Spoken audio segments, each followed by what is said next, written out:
welcome back to our show. This week is going to be a slightly different. It's going to be a bit kind of shallower, I suppose the word. It's like there's not much. There's no like Bresson movie or Tarkovsky film or whatever like high level Chris Marker thing this week.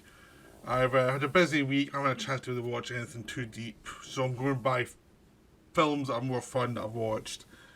Also, since we're leading up towards Christmas now, even though I intend to keep going at a certain pace to a certain time, probably early December, who knows how the schedule goes. I've got a few films I want to finish off before the end of the year. I want to finish off Chris Marker stuff and I want to finish off the Tarkovsky series, but we'll see if I manage it or not. If I don't manage it, it'll be early January, I'll finish them off. I'm not going to rush them to get to finish by the end of the year, but I'll try my best. But I've just had a busy week, so it's going to be a little bit more shallow stuff. So I'm going to start off with Wakanda Forever. Now, what the hell is this? This is a film I took my nephew to see in the cinema. He's 13, so he should be the perfect age for this. And it's not very good. It's pretty bad, to be honest with you. It's 2-3 hours long, I think. It feels longer. So, and the most damning thing I can see is I much preferred Black Adam. Black Adam was a film I was dreading. I saw that and it was fun and stupid and not very deep, but it worked for what it was. It could have been so much worse. And this film is so much worse. It could have been. And now this film shows that if you don't have a good script or a good idea in the centre of something, you have problems. But also, if you have a general idea that could have potential, but you haven't developed it well, you also have problems. So there's actually two strands to this film. One of them which is a bad idea, and one of which is a... I think it could have had some interesting elements, but wasn't there. So both these films are squashed together into one film, and we also have a film that's not well written, like at all. So it's like it was not good. Now it had a major problem, and its leading man Chadwick Boseman died after the Avengers Endgame. So obviously it was going to be him in the film. So he died. The film has to be about who's next Black Panther. So they had to change it around a lot. And so obviously you get the feeling that the one plot strand was already in place. Another one had to be added later on. The one that had to be added is by far the weakest of the two. I mean, the plot strand with Namor, who's the villain of the piece, has lots and lots of plot issues. But it has Namor, who's a cool villain, is an interesting character, is well played. It's the best performance in the film by a mile. It's the most interesting part of the film.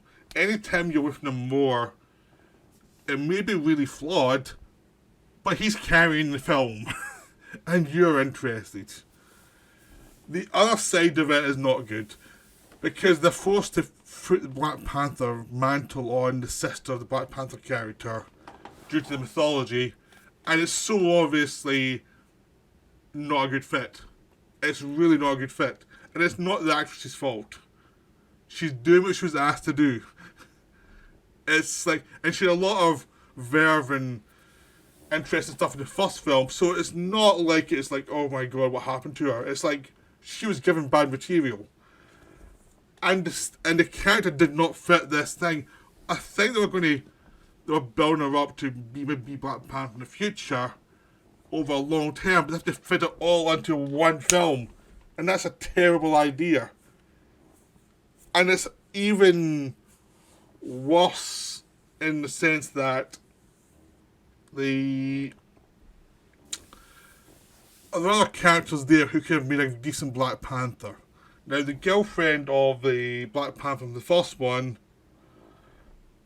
she would have been good. Lupita Nyong'o, I'll probably massacre the name. She's got star talent. She gets star presence. Every scene she's in, she's great in the film. It's like every time she appears, I'm like, oh, thank God.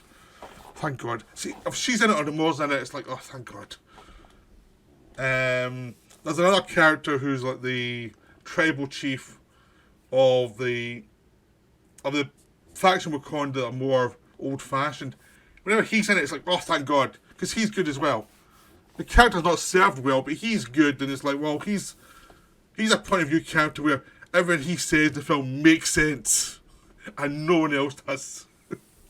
So there's like the film has 3 characters at work, and that's it. That's all that works is 3 characters. And there's tons of characters. And what's worse is there are good actors playing these other characters. It's not like you've got like bad actors, in the middle of this. No, there's good actors. Angela Bassett is a really good actress. She's been good in tons of stuff. And this was the point where you think, okay, she's lost her son. Finally, you can go full-on rage-filled Angela Bassett from we got from the 90s films, and it's like, she can do this stuff really well. This is like what you're really waiting for now. Just let her actually just start tearing into fools. She had to be dignified the whole film. Or repressed dignified and tried to be wise and passed up and did to the children. And it's like, it's all about grief and how rational grief is. And you've got like the perfect actress to pull that off, and you give her nothing to do for the entire film. That's like shame on the filmmakers situation. That's like, wow, how do you not do that? That's like the most obvious instinctual thing to do. Well, you've got someone there who can cover that, play into that. No, they don't do anything like that. Instead, they make the character insufferable throughout because she makes every wrong decision, and they try and make it look like she's been wise throughout, and it's like, no, she's an idiot. The character's a moron throughout, and you've wasted a really good actress on this terrible part. That's one of the parts. The other part is Shuri, who's now going to be the new Black Panther. Now, basically, that's a character who's the Q of the series. She's like the one who does all the gadgets. She works at technology. She's shown to be able to fight and defend herself, but she's never shown to be a really great fighter. Like, the other characters do the fighting, she's the one who does all the brains work. So they have to make her the Black Panther by the end of the film. So would you have a training section throughout just to show her getting stronger and better? No. Do you make her motivated to become Black Panther at all? No. She becomes Black Panther in 5 minutes towards the end. And then beats up a guy who's been alive for 400 years and who can fight anybody and beat them.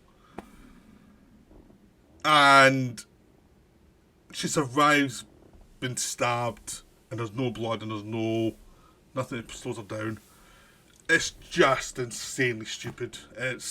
And before that, they take a character that was well liked in the series, that was really well liked, that had a lot of personality, drains of all that personality, like all of it is gone. She's grief-stricken.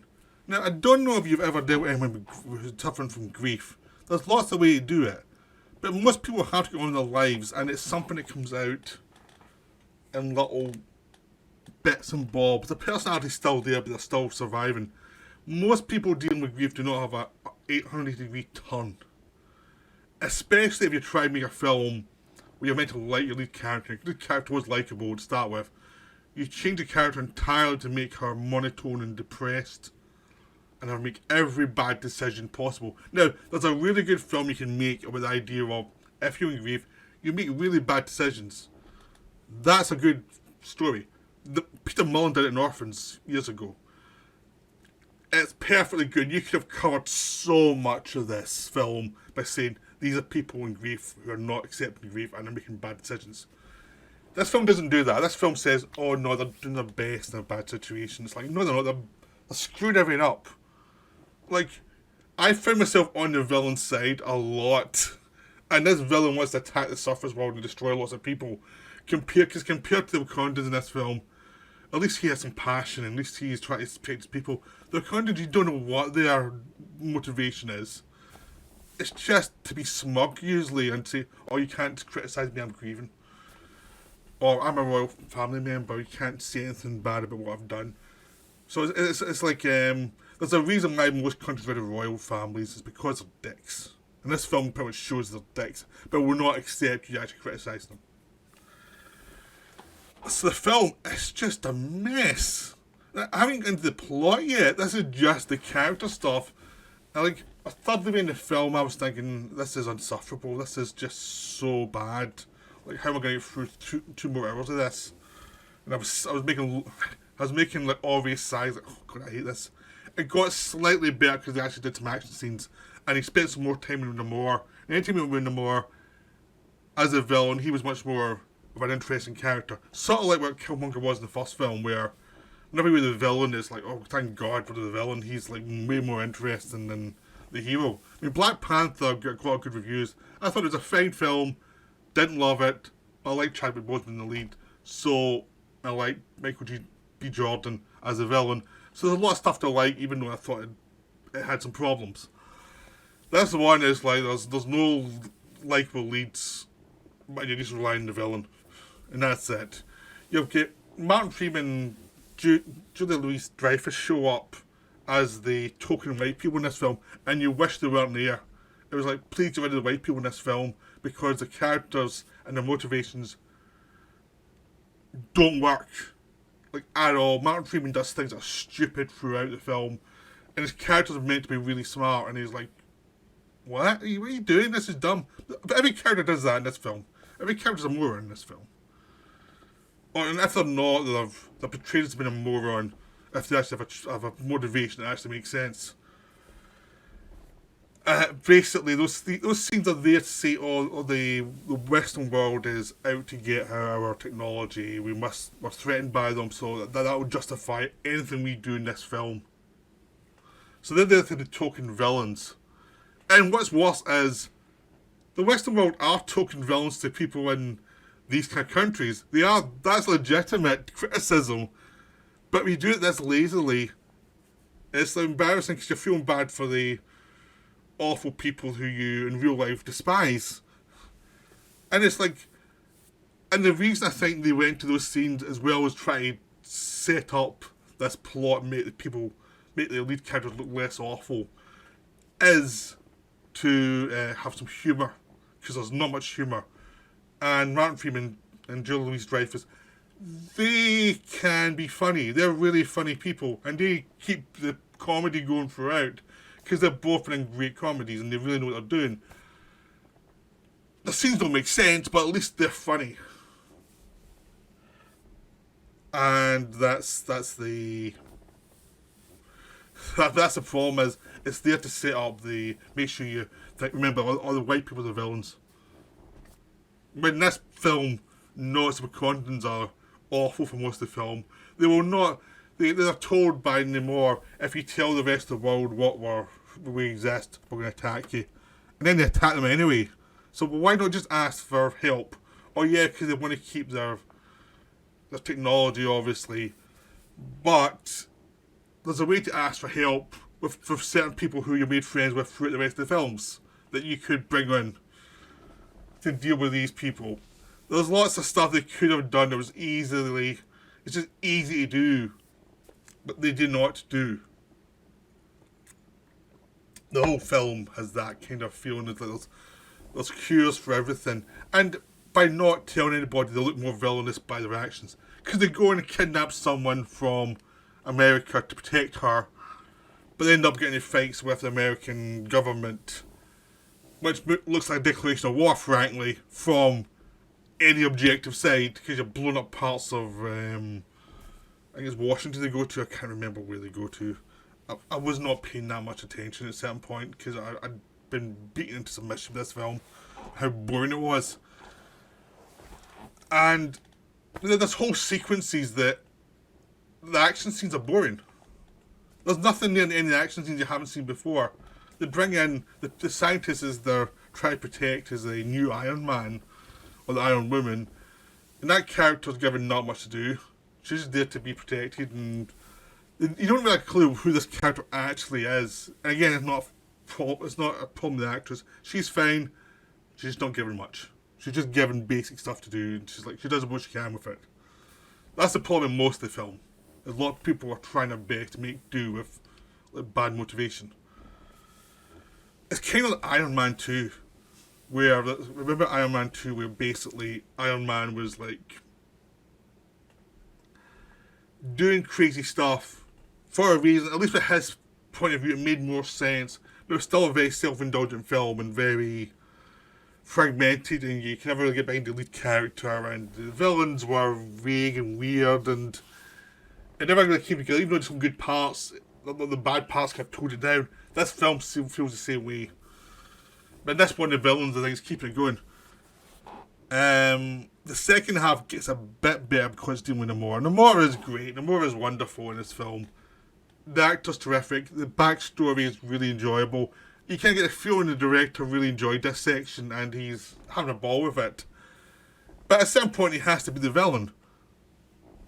And you don't buy his motivations ultimately because it's like he's going to attack the world even though he's a water-based creature. So what happens has to go and land in any possible way because he relies on back to sea to get his power. It's the most basic stuff of why people say, why do an Aquaman film years ago, applies to this character too, and it's never really solved. And he attacks the people that he would have to rely on to be his allies, and the whole film is him attacking them, so it doesn't make any sense. Even though his character stuff's all interesting, his actual motivation, rather than saying to Wakandans, you have to protect us as well because we're getting savaged, which would have been fine. Them together versus the rest of the world would have been a much better plot. This one, him attacking Wakandans, doesn't make sense. There's a whole section where he attacks Wakanda and trashes the place and kills the Queen. And you're meant to really feel bad for the Queen died, and really it's like, oh, thank God. We have less, maybe there's going to be less speeches now. You know, I went for a pee break during that action scene. It was so boring. It was just the same stuff you've seen before, and it's like, I don't know how half these characters are. They've been so unmotivated in this movie that even a big city, even an attack, they're meant to be a hero, they're meant to be a big defence against the city, and they're failing. Nothing works there. I'm bored. And this is the dumbest thing the film does. To lay a trap so they can find the city that the lead character has already been to. She knows where the entrance to the city is. She knows how much further down it goes. They can attack the city any point now. But no, they set a trap out in the ocean where the villains are the strongest and the Wakandans are the weakest, after the Wakandans have just been beaten up, where they're the strongest, to lay a trap to take down Namor. And the one character, the older warrior character, tells them, wait a second, that's going to make it worse because they view this guy as a god. He's totally shut up. And it's like, he's got a total point. And it's proven by the end of the film. But the film doesn't really ever play around the idea that we can be really critical of our lead characters. Instead, it's like, oh, she's in grief, so she's not thinking straight, but let's not talk about it again after that. It's just like such a rigged film for, oh, let's have sympathy for these characters, even though they're spoiled rotten. They're in grief, but they're behaving as if only they exist in the world. It's so privileged and so awful to watch, and I just can't stand these characters. They're so self-involved, and whenever you get a character who's a little bit more interesting, you go back to these characters who are moping around for like 2 hours of the film, making really bad decisions, and it's like, how am I supposed to get behind these characters? They're terrible. And a plot that makes no sense, a villain whose motivation makes sense to a degree, and then when he goes to the villain plot, it's like, wouldn't anyone say to him, wait, that won't work? There's basic problems with that plot, that idea. Like, surely someone would say to him, like, this won't work. Surely even he would think, that won't work, I need to get allies. Instead, he's going to plan to actually attack the entire world because they may almost think of understand that he exists. Rather than just saying that we exist, leave us alone. And if you don't, we'll deal with Wakandans because they need to protect this thing as well. And it's been simple. His whole plan really would have just been saved by saying to Wakandans, okay, well, we're both in a similar situation, let's work together. Case solved.